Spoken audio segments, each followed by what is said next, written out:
Les éléments sont les composants de tout ce qui existe dans notre monde. Ils sont les éléments constitutifs de la vie elle-même.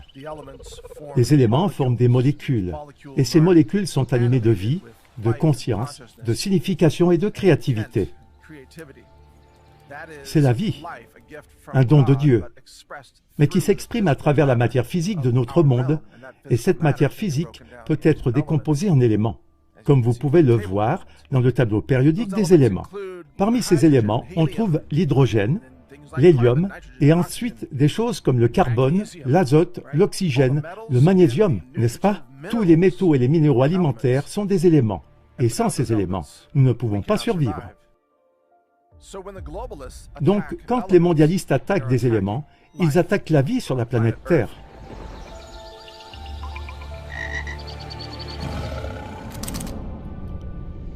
Bienvenue dans ce reportage vidéo spécial, la guerre des mondialistes contre les éléments de la vie.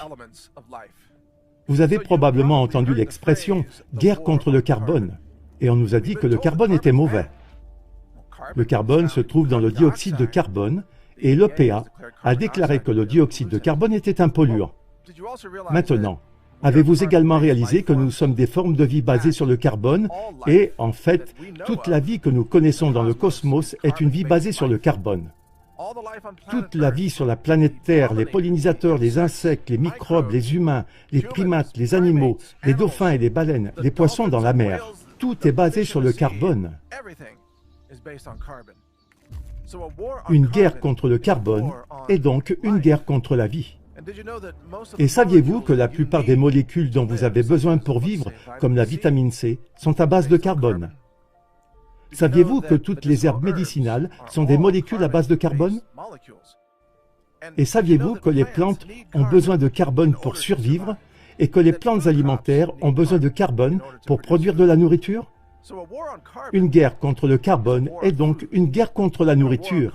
Et une guerre contre le dioxyde de carbone n'est pas seulement une guerre contre la production de nourriture et de plantes, c'est aussi une guerre contre l'oxygène, car le dioxyde de carbone contient naturellement à la fois du carbone et de l'oxygène. Et sans oxygène, aucun d'entre nous ne peut respirer. Les animaux suffoqueraient et mourraient. Même les dauphins et les baleines, les insectes et les pollinisateurs, sans oxygène, tous mourraient. Ainsi, lorsque les personnes au pouvoir déclarent la guerre au carbone et au dioxyde de carbone, elles déclarent la guerre aux deux éléments les plus importants pour la vie, tels que nous la connaissons sur cette planète. Ils déclarent de facto qu'ils sont du côté de la mort. Ils participent au culte de la mort. Et dans ce culte de la mort, ils souhaitent la destruction totale de la vie sur Terre. Ils ont maintenant compris que le moyen le plus simple de provoquer une extinction de masse est de provoquer une famine de masse. Ils s'attaquent donc à l'approvisionnement alimentaire en essayant d'éliminer le dioxyde de carbone de l'atmosphère. Il s'agit d'une opération de terraformation, connue sous le nom de stockage du carbone. Ils ont de grosses machines qui aspirent le dioxyde de carbone de l'atmosphère et le transforment en liquide. Ils le pompent dans des pipelines et le stockent ensuite sous terre pour empêcher les plantes du monde entier d'avoir accès au CO2. Eh bien, pourquoi est-ce important? À cause de la photosynthèse. Parce que la photosynthèse, le processus biologique le plus important sur la planète Terre, a besoin de dioxyde de carbone comme l'un de ces trois intrants. La photosynthèse a besoin de dioxyde de carbone, de lumière solaire et d'eau. Avec ces trois éléments, les plantes peuvent produire de la nourriture. Les plantes peuvent produire leur propre structure, pédoncule, tiges, feuilles, pollen, fleurs, fruits, oléagineux, etc., puis des racines. Mais elles ont besoin de la photosynthèse pour fonctionner. Et la photosynthèse a besoin de la lumière du soleil, de dioxyde de carbone et d'eau. Eh bien, les mondialistes sont en guerre contre deux de ces trois-là. Ils se battent contre la lumière du soleil. Ils disent qu'il y a trop de lumière solaire et ils veulent obscurcir le soleil parce qu'ils appellent une injection stratosphérique d'aérosol pour bloquer le soleil, pour réduire littéralement la quantité de lumière solaire qui atteint la surface de la Terre.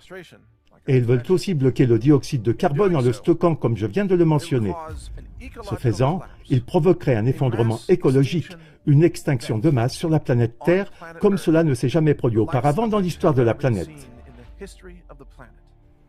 Selon les scientifiques du courant dominant, la Terre existe depuis environ 5 milliards d'années, mais au cours de ces 5 milliards d'années, il n'y a jamais eu de tentative de meurtre de masse de toute vie sur la planète à travers les formes de vie existant sur la planète.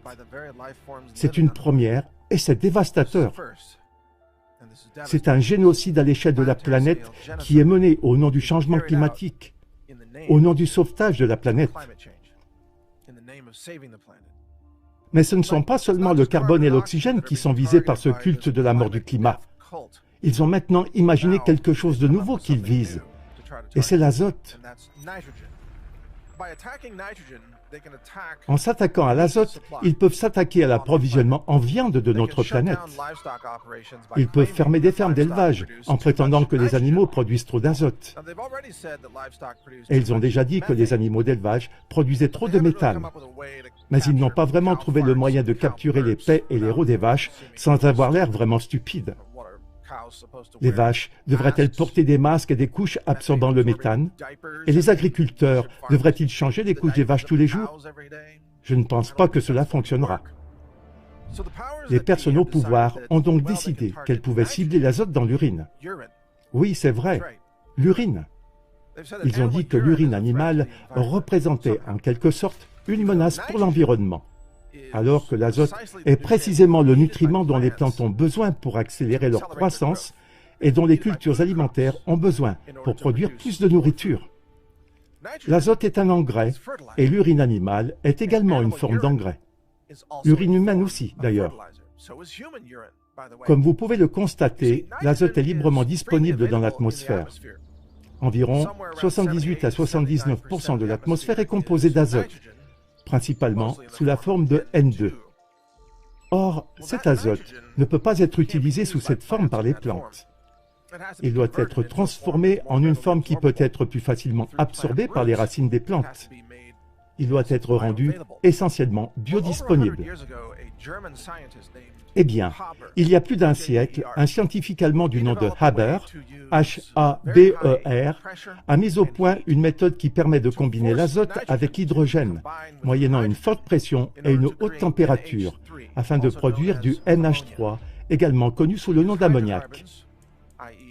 Il a utilisé des hydrocarbures, donc du gaz naturel, pour obtenir l'hydrogène. Ensuite, il a tiré de l'azote de l'air. Et cette invention est l'une des découvertes les plus importantes de l'histoire du monde, car elle a permis de produire des engrais à base d'azote, grâce auxquels près de la moitié de la population mondiale peut être nourrie.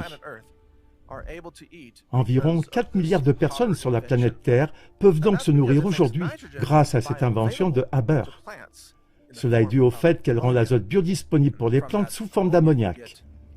Et ensuite, à partir de cet ammoniac,